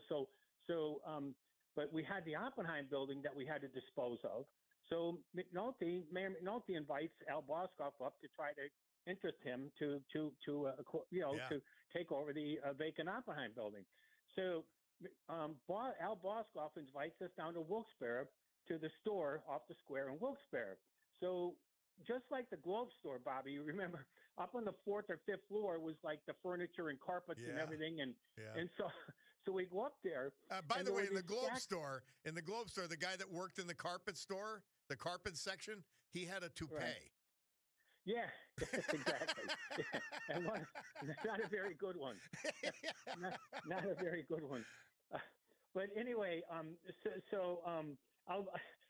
don't want to digress with a magistrate from Southside that about a toupee, but that's a story for another day. Our buddy Bob, yeah. but anyway, so here's these stack of Oriental carpets, and as a promo kind of thing, Boscoff was just like McNulty, looking for an opportunity. The two of them sat down on these stack of Oriental carpets, like a meditation thing. Yeah. And but the short of it was, Boscoff had no interest in taking over the Oppenheim building. McNulty basically said, "Okay, hit the road," and that was the end of Boscoff. And it wasn't until somewhere in the Wenzel administration that Boscoff was kind of reintroduced to town, and he wanted nothing but the mall and so on and so forth. But that's what we wanted to do at that particular point in time, and because there were some beautiful buildings there, and that we thought that it would have worked very well. But like again, not to take anything away from what John is doing. He's always ahead of the game, way ahead, way out there, very progressive, and thinking way ahead and out of the box, but I just wanted to mention that it neat. Kind of brought back some memories. Yeah, good stuff. Gene Barrett, thank you very much, and of okay, course, and for maybe the next time you see me, I'll be up at Carlucci's greeting people. Well, I'm an ex-politician too. I got to tell place? Sid Helen, and or Sid DeSantis. I'm an ex-politician. I'll talk to Sid and see if I can get out there. I think half a ton more is employed up there. Everybody but Fred Munster, you know it. All right. Thanks, Gene Barrett. Appreciate it, man.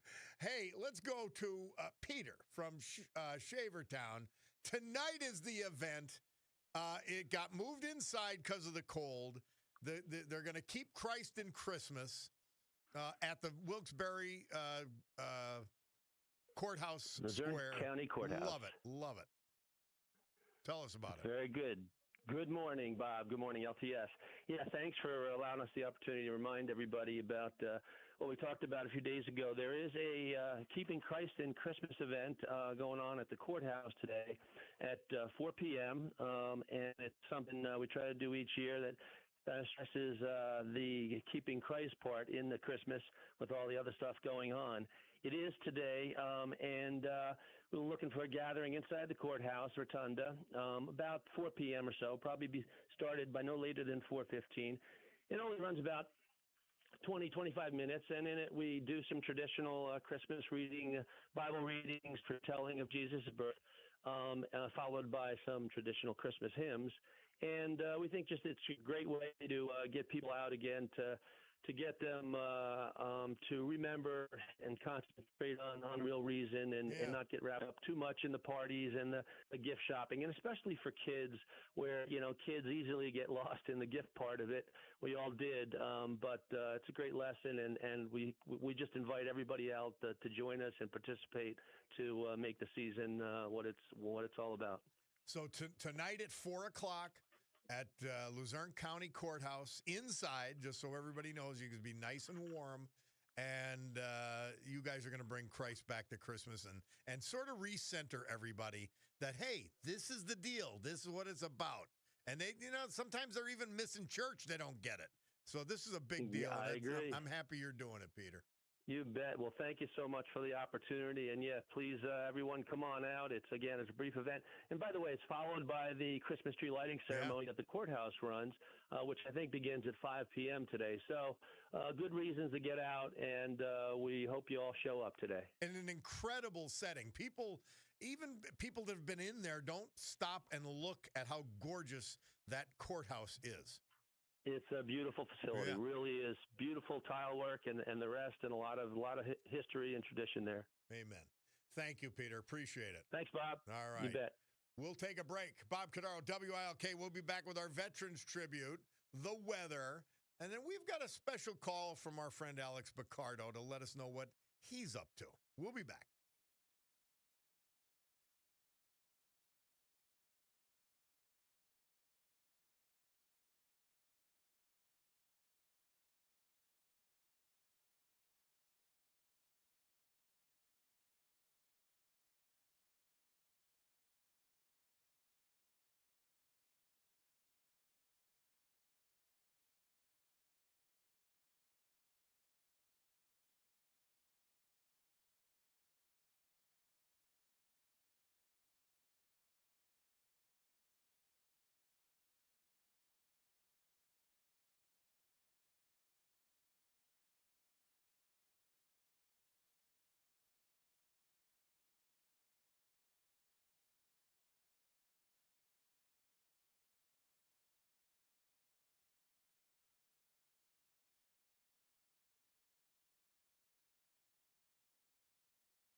Our Veterans Tribute this hour and every hour, this day and every day. Brought to you by John Basiliga and the entire team at Basiliga Hospitality. 3 amazing bar restaurants. Old Brook Inn, 307 Springbrook Township. Queen City Tavern, downtown Oliphant. And the Far Street Tavern in the Great Trips Park section of West Scranton. Fine dining without parallel. A Terra 519 in a modern, gorgeous setting. The best of staff, the best of service, the best of food. Go down to Wilkes-Barre, it's more of the same, except in an old world setting of the Mary Stegmeyer Mansion. Sergei's live. It'll be hopping tonight. No cover. Want to check out a movie? Scranton Art House. Lackawanna Avenue, Scranton, our own little Times Square. Thomas Mazzatosta. He was 89 when we lost him November 14th. He was from Buck Township. Beloved husband, father, and grandfather. Passed away on that date after a lengthy and courageous battle with lung cancer. He was born in Plains, PA. Graduated from Plains Memorial High School and served us in this man's U.S. Army. He was a proud founder and owner of T. Maz Enterprises, a restaurant equipment and supply business for many years. Through his unwavering dedication, innovative spirit, and tireless work ethic, he transformed that business into a thriving enterprise and continued to work every day up until his death. He lived his life genuinely according to his values, and his actions spoke volumes. A man of his word who always sealed it with a handshake. To his family, Thomas Mazzatosta will be known as their own MacGyver. He could fix anything with whatever he had on him at the moment and his Swiss Army knife. He always said every day a little rain must fall. Preceded in death by the love of his life and wife of 55 years, the former Patricia Ann Regan.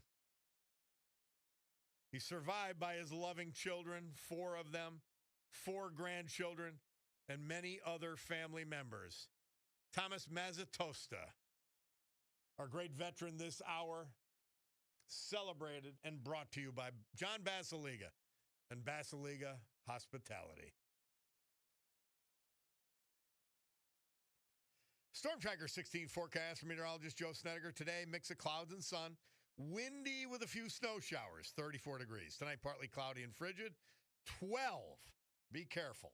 Friday, partly sunny and cool, 25. Saturday, partly sunny, high 35. Sunday, partly sunny, high 35. When it gets this cold, man, I remember I'm walking around the track in prison, and nobody else is out there. It's very icy.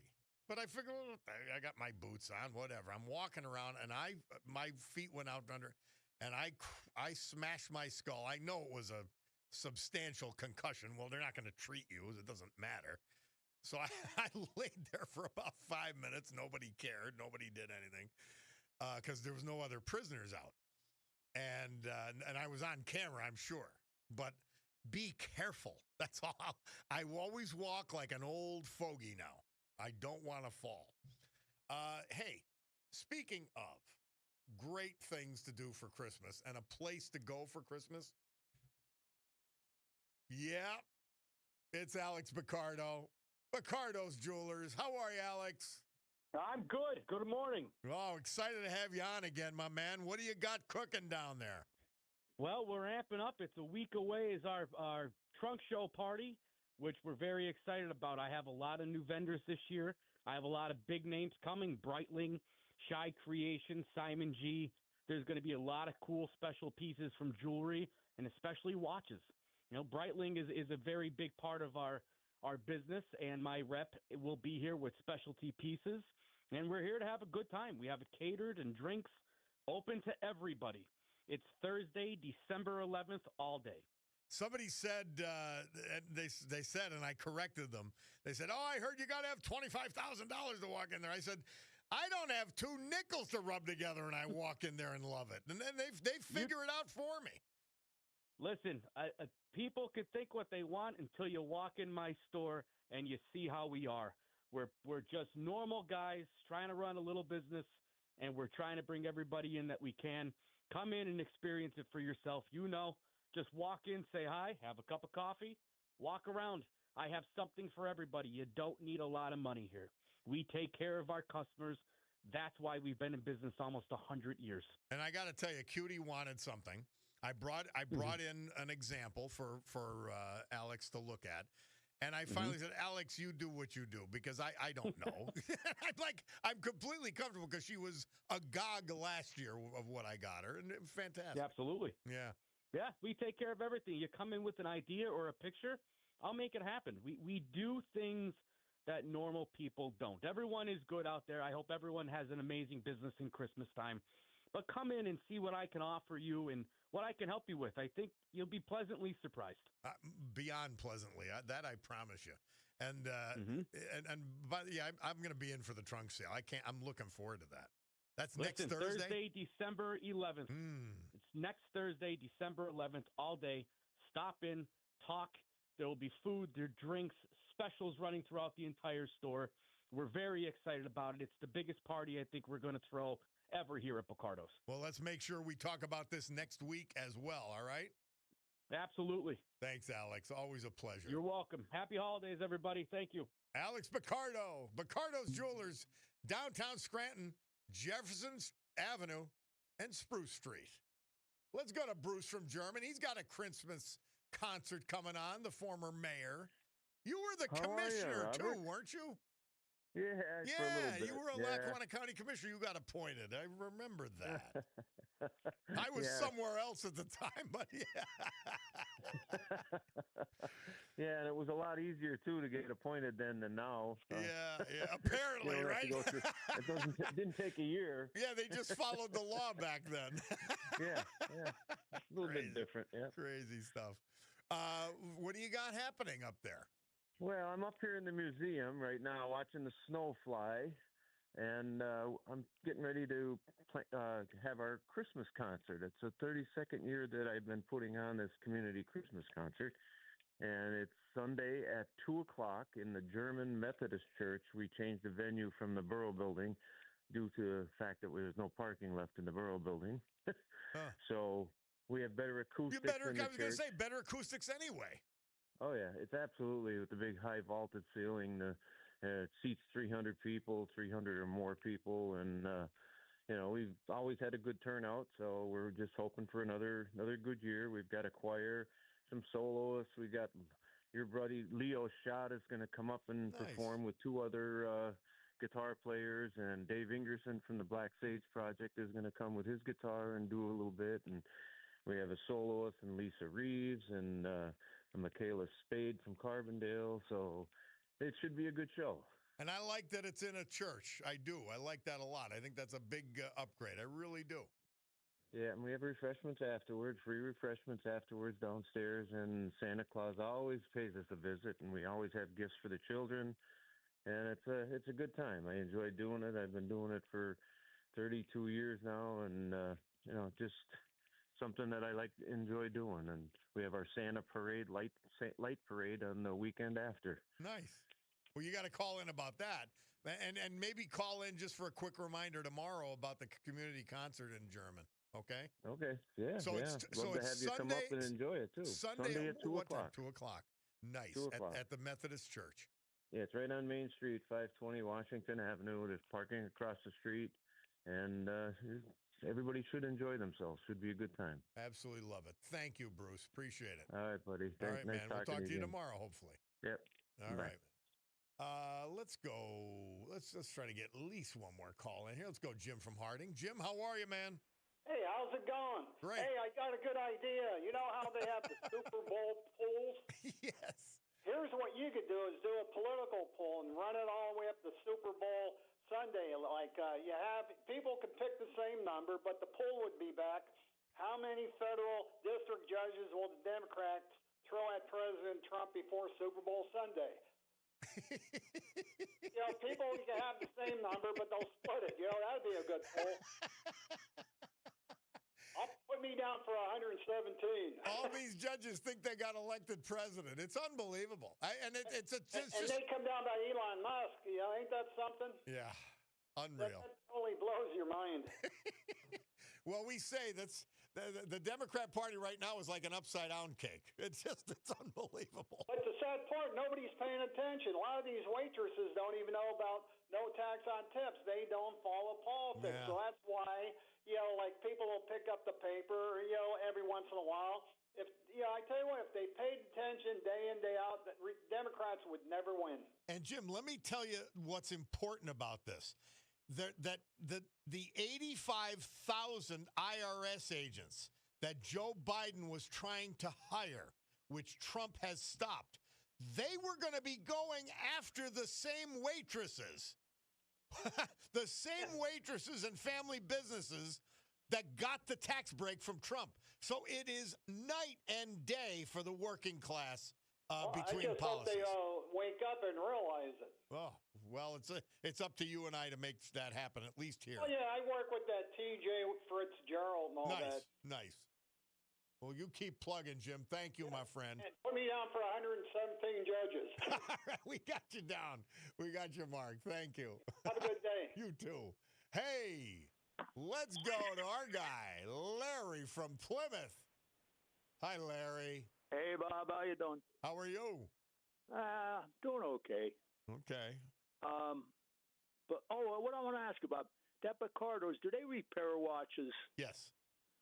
Oh, okay. Because my sister's dead. I was looking through some of her old stuff, and I found a purse, and inside of it, I found a Mickey Mouse watch from 1945. Wow. Wow. It's got what's missing is the stem on it. So I would like to get that repaired. Yeah, they do some of their own, most of their own bench work, if not all of it. Yep. Oh, okay. Oh, yeah. Okay. I'll have to do that. How neat is that, Larry? Wow. But one thing I wanted. Not only that, Bob. One time I was looking through some of her coats. I found $1,700 in there. She knew where to hide things. Yeah, I love it. But Bob, I always meant to ask you this: what was the biggest lopsided score in football history? As Johnny Carson would say, I do not know. Get this, Bob. Georgia Tech and Cumberland College. Georgia Tech, 222 to nothing. and Bob, get this. They stopped after the third quarter. What year is this? Oh, that's probably back in the 20s. Wow. I remember reading that when I was a little kid. That's exhausting to think about. Oh, geez. I mean, how could you run up and down the field that many times? And they didn't really have first and second teams back then. Everybody played both ways. Both ways. Yeah. But what the heck was I going to say? Bob, you know what's wrong with football today? Go ahead. When you watch these games, pro games too, these guys, Bob, do not know how to tackle. Oh, fundamentals are awful. We were talking about with Chet Parlavecchio the last couple of weeks. No fundamentals in the NFL anymore.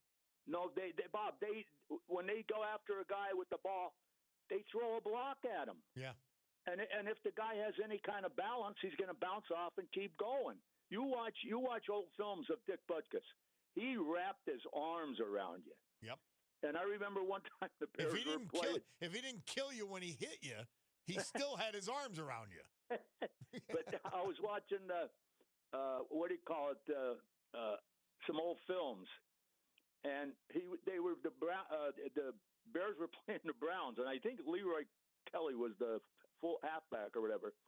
And when he went through the line, Dick Butkus grabbed him by the head, Bob, and it actually looks like he wanted to twist his head off. Oh, he did. He wanted to kill everybody he hit. And another guy for the Bears, I don't know if you remember. Do you remember Ed O'Bradovich? Oh, yeah, sure.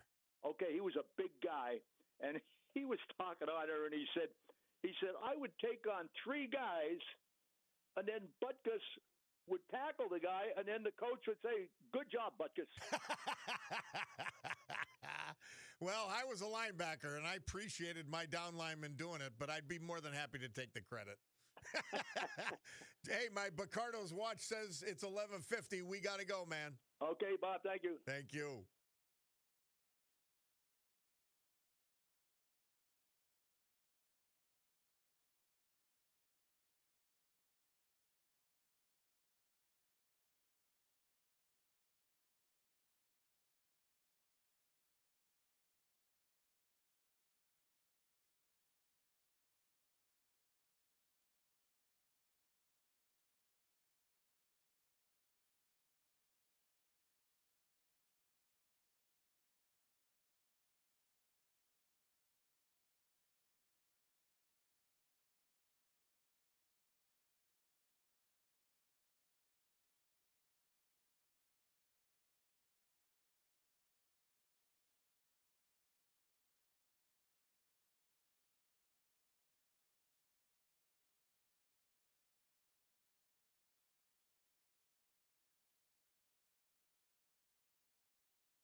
Oh, I gotta love Frank Zappa, man.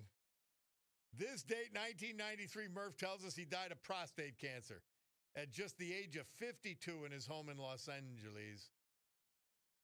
Dancing Fool is the song Murph picked. And my guy Fred Duckman said, you better play that. By the way, I mentioned it right at the top of the program.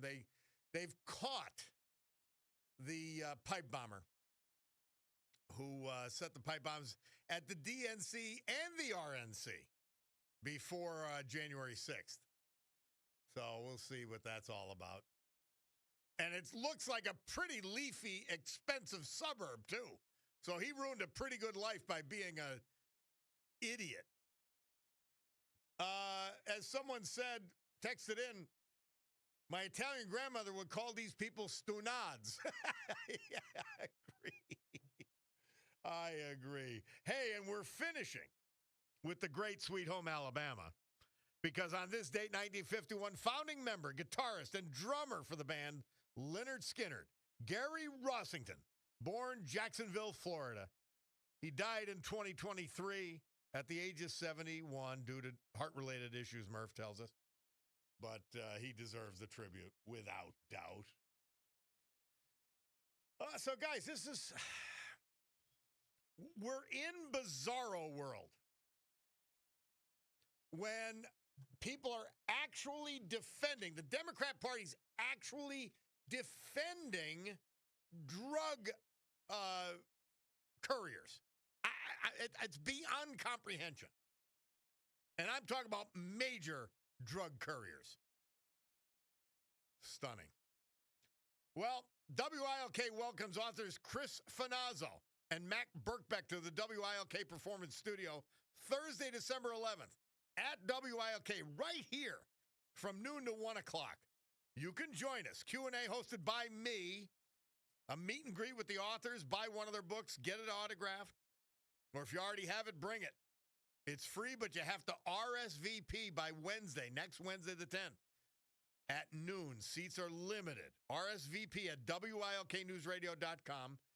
You will see on that, it says contests and events. You press that. It'll come up, and there you are. You'll find it. You RSVP. It's going to be fun, guys. I'm looking forward to hang around with some of you in person that I don't always get to hang around with. Well, as I look at my Picardo's Jewelers watch, I say my time is almost concluded here. And I want to mention one more time the veterans, brought to you by John Basiliga and Basiliga Hospitality. Joseph Grigasitis, South Wilkes-Barre. Robert Uncle Bob Hopkins, Scranton, South Scranton. And Thomas Mazatosta, Buck Township. He was from Plains as well. God bless them. God bless their families. Somebody takes in, I think Brad may be correct. Even though the fishermen have no rods, reels, or nets, I believe they're trying the new method of dumping bales of cocaine in the ocean so the fish get high. They jump right in the boat. It's very environmentally friendly and cost effective. It seemed that Biden's entire presidency was one massive covert operation, which may have been the reason he very rarely answered any unscripted question or had a proper press conference, says Bert from Mountaintop. And I have this. Somebody sent it to me. Charles Shea, a Native American, an Omaha Indian. He died Wednesday in France at the age of 101. He was a hero. Somebody emailed it to me. And kept going into the water to save many fellow soldiers. You might mention him. Says Ginny C. I do have it, and I'm going to mention it in an upcoming program. Chuck from Carbondale. Bob, speaking about the war on drugs, they've all been screaming about it for 50 years. Well, finally, somebody doing something about it. Thanks, President Trump.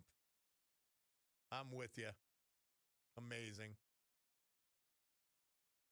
I don't remember. Oh, the two football teams with that 220-0 score. Georgia Tech and Cumberland is what Larry said. Amazing.